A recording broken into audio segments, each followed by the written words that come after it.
रीवा जिले में आउटसोर्स कर्मचारियों ने शासन प्रशासन की अनदेखी और अन्यायपूर्ण ब्लैकलिस्टिंग के खिलाफ मोर्चा खोल दिया है।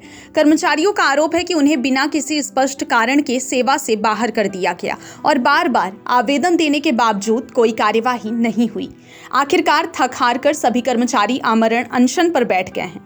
प्राप्त जानकारी के अनुसार आउटसोर्स कर्मियों को गलत तरीके से ब्लैकलिस्ट कर सेवा से बाहर कर दिया गया। कर्मियों का कहना है कि उन्होंने विभागीय कार्यालयों, जिला कलेक्टर और आयुक्त के समक्ष बार बार आवेदन दिया, लेकिन किसी स्तर पर सुनवाई नहीं हुई।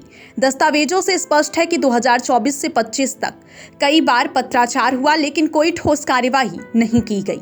कर्मचारियों का यह भी आरोप है कि उन्हें बिना सत्यापन या स्पष्ट प्रक्रिया के बाहर किया गया है, जबकि पुराने फोटो और नई सेल्फी का AI मिलान भी किया गया था। पुनः ज्वाइनिंग का वादा भी किया गया, लेकिन वह भी झूठा साबित हुआ। इन पूरे घटनाक्रम ने प्रशासनिक पारदर्शिता पर गंभीर सवाल खड़े कर दिए हैं। फिलहाल कर्मचारी अनशन पर बैठे और न्याय की मांग कर रहे हैं। अब देखना होगा कि शासन प्रशासन कब जागता है और इन पीड़ित कर्मचारियों को न्याय मिलता है या फिर नहीं। पिछले बार आप बैठे थे धरने में, तकरीबन एक हफ्ते आप आमरण अनशन में थे। कुछ बातें की गई थी, वादे भी किए थे, क्या वो वादे पूरे हुए? क्या है अभी तक की बात सामने आई? देखिए, जैसा कि हमारे समस्त आउटसोर्स के संगठन, विद्युत विभाग के कर्मचारी और उच्च अधिकारियों को सबको पता है, ये हमारा तीसरा आमरण अनशन चल रहा है।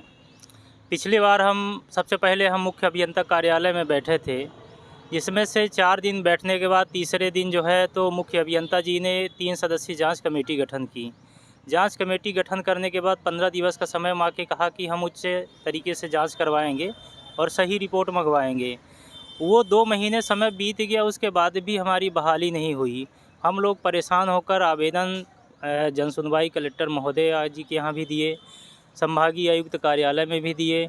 उसके बाद भी जब सुनवाई नहीं हुई तो दूसरी बार हम यहीं संभागीय आयुक्त कार्यालय के सामने 1 मई को दोबारा बैठे थे, जिसमें से 6वें दिन अधीक्षण अभियंता जी और नरेंद्र मिश्रा जी के द्वारा एक लेटर जारी किया गया कि हम आप सभी को इंसेंटिव स्कीम के तहत रखेंगे, जिसमें उन्होंने स्पष्ट रूप से, जब हमने उनसे पूछा कि सर क्या हमें इसमें एक बेस में हर मंथली सैलरी मिलेगी, उन्होंने कहा था कि आपको हर महीने सैलरी मिलेगी और जिस तरीके से आप एक DC में कार्य करते थे उसी तरीके से आपको DC में काम मिलेगा और आप लोग यहाँ से अनशन ख़त्म कर दीजिए और कल जाके मुख्य अभियंता कार्यालय में ज्वाइनिंग कर लीजिएगा। जैसा कि जब हम लोग सुबह अनशन ख़त्म करने के बाद दूसरे दिन जब हम मुख्य अभियंता कार्यालय गए, वहाँ पे हमारी मुलाकात प्रमा मैडम पांडे मैडम से हुई। उनसे जब हमने कहा कि मैम हमको इस तरीके से बोल के यहाँ भेजा गया है और हमको ज्वाइनिंग के लिए बोला गया है, प्रमा मैडम साफ साफ बताएं कि ऐसा कुछ हमारे पास आदेश नहीं आया है, आपसे झूठ बोला गया है।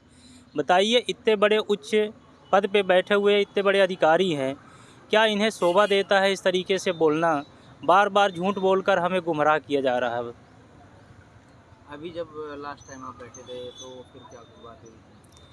पिछली बार जब हम बैठे थे तो अधीक्षण अभियंता और नरेंद्र मिश्रा डी साहब थे, उन्हीं के द्वारा हमको ये बोला गया था और लेटर भी जारी किया गया था कि आप लोग अनशन ख़त्म कर दीजिए, हम आपको एक बेसिक तौर पे काम पे रख रहे हैं। एक भी मित्र योजना इंसेंटिव स्कीम के तहत, भी मित्र योजना के तहत रख रहे हैं। हम लोगों ने कहा था कि अगर सर हम इसमें ज्वाइनिंग तो कर लेंगे, लेकिन हमें पर मंथली सैलरी जैसे पहले मिलती थी, एक कंपनी के अंडर में हम लोग काम करते थे और सेमी स्किल्ड में समस्त कर्मचारी काम करते थे, तो उसमें एक मंथली सैलरी मिलती थी। तो अगर इसमें एक मंथली सैलरी मिलेगी तो हम लोग ज्वाइन करेंगे, लेकिन ऐसा कुछ नहीं है। इन्होंने हमको गुमराह किया। ये लगातार 12 महीने से दोनों अधिकारी मिल के हम सभी लड़कों का शोषण कर रहे हैं, हमारा भविष्य बर्बाद कर रहे हैं। कितने लोग हैं आप लोग? हम सभी लड़के 26 लड़के हैं। दूसरा दिन है, कब तक चलेगा?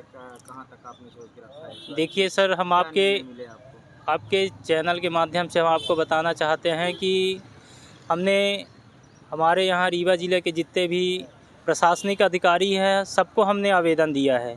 जन सुनवाई में कलेक्टर महोदया जी के यहाँ दिया है, संभागीय आयुक्त कार्यालय में दिया है, यहाँ तक कि हमारे SSU डिप्टी CM जी के पास भी हमने 10 से 12 बार आवेदन दिया है।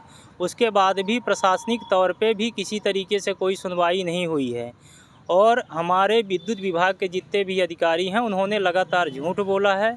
इस बार जब तक हमारे हाथ में लिखित ब्लैक लिस्ट हटाकर बहाली का आदेश नहीं देंगे तो हम लोग अनशन ख़त्म नहीं करेंगे। शुभ नाम आपका? मेरा नाम मनोज कुमार वर्मा है।